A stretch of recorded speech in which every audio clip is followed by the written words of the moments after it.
Exercise of legal power है क्या, इसके बारे में आप यहां पर आएंगे, बोर्ड में ध्यान देंगे। मैं आप लोगों को हमारे चैनल के लॉ क्लासेस में आप सभी का स्वागत है, वेलकम है। तो मैं कल्पेबल होमिसाइड के बारे में पहले वीडियो में बता चुका हूं। जैसा कि आप लोगों ने पहले क्लास कर चुके हैं, हमारे चैनल को लाइक, सब्सक्राइब और शेयर जरूर करें, ताकि आप लोग जानते हैं कि कानून से रूबरू सभी कोई, सारे विद्यार्थी, सारे भारतीय नागरिक हो सके। इसलिए मैं आप लोगों को कानून जानकारी देने के लिए तत्पर रहता हूं, सेवा देता हूं। तो आप लोग आगे क्लास को बढ़ाते हुए बोर्ड पर आएंगे। Section 100 of the BNSS culpable homicide. Section 100 BNSS में कल्पेबल होमिसाइड का डिफाइन किया गया है। यह कल्पेबल होमिसाइड दो प्रकार के होते हैं। फर्स्ट, अमाउंटिंग टू मर्डर, और second, not amounting to murder. Amounting to murder में फर्स्ट डिग्री आते हैं। फर्स्ट डिग्री का सरकमस्टांस प्रोवाइड किया गया है, जिसमें section 101 of the BNSS defines murder. Now not amounting to murder में दो प्रावधान दिया गया है। पहला सेकेंड डिग्री और दूसरा में थर्ड डिग्री। थर्ड डिग्री के बारे में हमने कल्पेबल होमिसाइड के बारे में बता चुका हूं। थर्ड डिग्री एक्चुअल डेफिनेशन 101 में दिया गया है कल्पेबल होमिसाइड के बारे में। विद्यार्थियों, मैं सेकेंड डिग्री की बात करता हूं। सेकेंड डिग्री में देयर आर 5 प्रोविजन, 5 सर्कमस्टांसेस दिए गए हैं। आप लोग जैसा देख पा रहे होंगे, पहला में GSP, grave and sudden provocation. इस प्रोविजन को मैंने पहले ही पढ़ा चुका हूं। वीडियो ऑलरेडी बना है, आप लोग देख सकते हैं। नंबर 2, पीडी मतलब प्राइवेट डिफेंस। इसमें भी समय को न गवाते हुए पहले ही वीडियो मैं बना चुका हूं, आप लोग वीडियो को जरूर देखेंगे। आज थर्ड टॉपिक चलेगा, वो ईएलपी है, exercise of legal power. Number third में आज का टॉपिक हमने लाया है ELP, exercise of legal power. तो what is exercise of legal power? ये एक्सरसाइज ऑफ लीगल पावर है क्या, इसके बारे में आप यहां पर आएंगे, बोर्ड में ध्यान देंगे। Where the act is done exceeding the right by public servant is said to be exercise of legal power।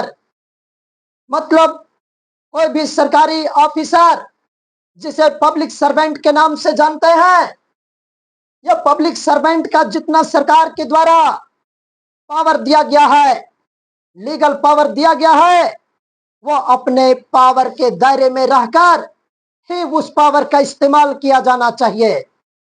यदि सरकार के द्वारा पब्लिक ऑफिसर को, पब्लिक सर्वेंट को जितना पावर दिया गया है, लीगल पावर दिया गया है, उससे बढ़ते हैं और अपने मनमाने ढंग से यदि किसी का मौत की घाट उतारते हैं, तो ऐसी परिस्थिति में उस मौत का जनाजा आपको कल्पेबल होमिसाइड का अपराधी बना देगा। तो पुनः बोर्ड पर आएंगे। इसमें कहा गया है, where the act is done in exceeding the right by public servant is said to be exercise of legal power. That is अर्थात में encroachment of legal power, encroachment of legal power by public servant, then on that circumstances, such public servant will be liable for culpable homicide not amounting to murder. विद्यार्थियों, साथियों, आप जान लो कि जो public servant होते हैं, अपने पहले मैंने अभी बताया है कि जहां पर जब सरकार के द्वारा किसी पब्लिक सर्वेंट को लीगल पावर जितना दायरा में दिया गया है, जितना लिमिटेशन है, उस लिमिटेशन के अंदर में रहकर वो पब्लिक सर्वेंट अपना पावर का इस्तेमाल करनी चाहिए। यदि आप उससे बढ़ जाते हैं, जितना पावर दिया गया है, और उस पावर से आप यदि एक्सटेंड कर जाते हैं, तो उसे कहेंगे इनक्रोचमेंट। ये अतिक्रमण हो जाता है, पावर का अतिक्रमण कर चुके, जिसके रिजल्ट में मौत हुआ है, तो ऐसी मौत का खमियाजा कल्पेबल होमिसाइड का अपराधी बना देगा। तो मैंने बोर्ड पर अतिक्रमण के बारे में बताया है। एग्जाम्पल के तौर पर समझें, सिंपल एग्जाम्पल में, यदि आप अपना घर अपने ही जमीन में बनाना चाहते हैं, और बनाना चाहिए, आप जमीन खरीदे और अपने जमीन में ही अपना घर बाउंड्री देना चाहिए, और यदि आप जो जमीन खरीदे जितने रकबा जितना एरिया में है, और उससे कहीं बढ़ करके पड़ोसी के जमीन में आप 5 फीट 10 इंच कुछ भी जमीन को बढ़ा देते हैं और उस पर बाउंड्री खड़ा करके घर बनाते हैं, तो यहां पर समझेंगे कि यह बेस्ट एग्जाम्पल होगा कि आपने अतिक्रमण किया है, आपने एनक्रोचमेंट किया है। तो सिमिलरली क्रिमिनल लॉ में आप देख सकते हैं, समझ सकते हैं, आप पब्लिक सर्वेंट हैं, आपको जितना सरकार द्वारा पावर मिला है उतना ही पावर का इस्तेमाल करना चाहिए, या उस पावर का इस्तेमाल करना पड़ेगा जहां पर आप उससे पावर का इस्तेमाल कर, अधिक पावर का इस्तेमाल कर किसी व्यक्ति को मौत का घाट उतारते हैं।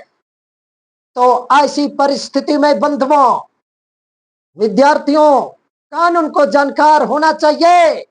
आप कानून जान लीजिए कि आपको कल्पेबल होमिसाइड का अपराधी बनाया जाएगा, अपराधी बनना पड़ेगा, और इसकी सजा का भुगत भोगे आपको ही होना पड़ेगा। इस प्रकार हमने इस डेफिनेशन क्लॉज में पब्लिक सर्वेंट का बात आता है, तो पब्लिक सर्वेंट का डिस्क्रिप्शन डिस्क्राइब दिया गया है कानून में। पब्लिक सर्वेंट क्या होता है, पब्लिक सर्वेंट किसे कहते हैं? विद्यार्थियों, पब्लिक सर्वेंट का मतलब होता है जैसे कि आर्मी, नेवी, एयरफोर्स, जज and all government service holder and extra. आप समझ गए होंगे कि पब्लिक सर्वेंट का मतलब होता है all government public service holder, जज, पुलिस, एसपी, डीएसपी, आईएएस, सारे लोग ये पब्लिक सर्वेंट कहलाते हैं, जिसका डेफिनेशन बीएनएसएस का सेक्शन 2 क्लॉज 18 में दिया गया है। और आप इंडियन पेनल कोड आईपीसी में देखना चाहते हैं तो सेक्शन 21 आईपीसी में पब्लिक सर्वेंट के बारे में दिया गया है। तो कंक्लूजन में यदि आप समझना चाहे तो पब्लिक सर्वेंट का जितना पावर सरकार के द्वारा कानून व्यवस्था में दिया गया है, उतना ही पब्लिक सर्वेंट को इस्तेमाल करना चाहिए। आवेश में ना आकर या ऐसी गलती ना करना चाहिए और किसी व्यक्ति को अपना पावर का वभर स्मार्ट दिखाते हुए नहीं एक्सरसाइज करना चाहिए, जिससे उसे कल्पेबल होमिसाइड का खमियाजा भुगतना पड़े। एक एग्जाम्पल से हम इस उदाहरण के माध्यम से एक्सरसाइज ऑफ लीगल पावर क्या होता है, इसमें बेहतरीन एग्जाम्पल के माध्यम से समझेंगे।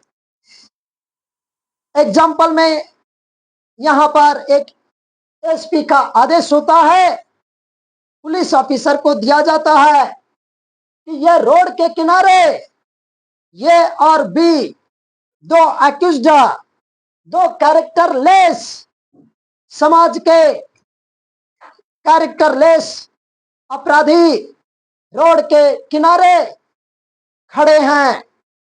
यह एसपी का आदेश होता है पुलिस को कि आप उसे गिरफ्तार कीजिए। यदि गिरफ्तार करने में इन दोनों ये और बी जो अपराधी हैं, समाज का कैरेक्टरलेस जो पर्सन है, अवरोध पैदा करते हैं, तो उस पर आप चाहे तो गोली चला सकते हैं। लेकिन यहां पर पुलिस के द्वारा इन दोनों अपराधियों को रुकने का आदेश किया गया, बताया गया, लेकिन इस डायग्राम में बी चलते रहा, बात को नहीं सुना और ये रुक गया। तो बी पर पुलिस ऑफिसर के द्वारा फायरिंग कर दिया गया और बी का मौत हो जाता है। यहां पर आपको समझना होगा कानून को कि एसपी का आदेश तो जरूर है। यदि ये किसी कारण से ये दोनों अपराधियों के द्वारा, इन दोनों पर्सन के द्वारा अवरोध पैदा करते हैं, तब गोली चला सकते हैं।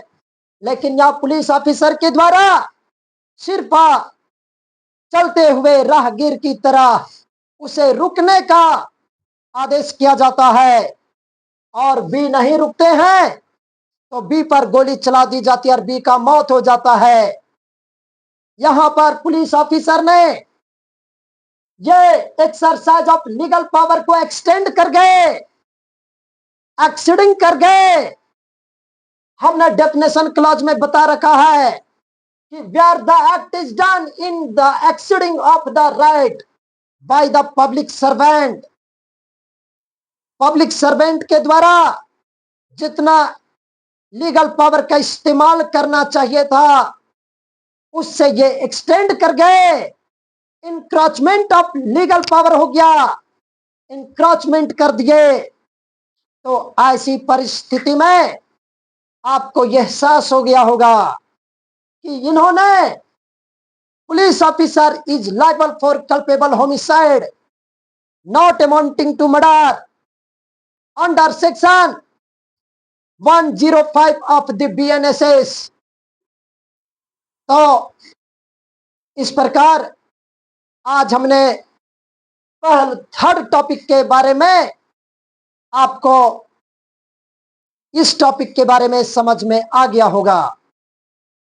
अब नेक्स्ट क्लास में मैं बताऊंगा ये चौथा नंबर में कि सडन फाइट के अंतर्गत अचानक लड़ाई होने के कारण किसी व्यक्ति की मौत हो जाती है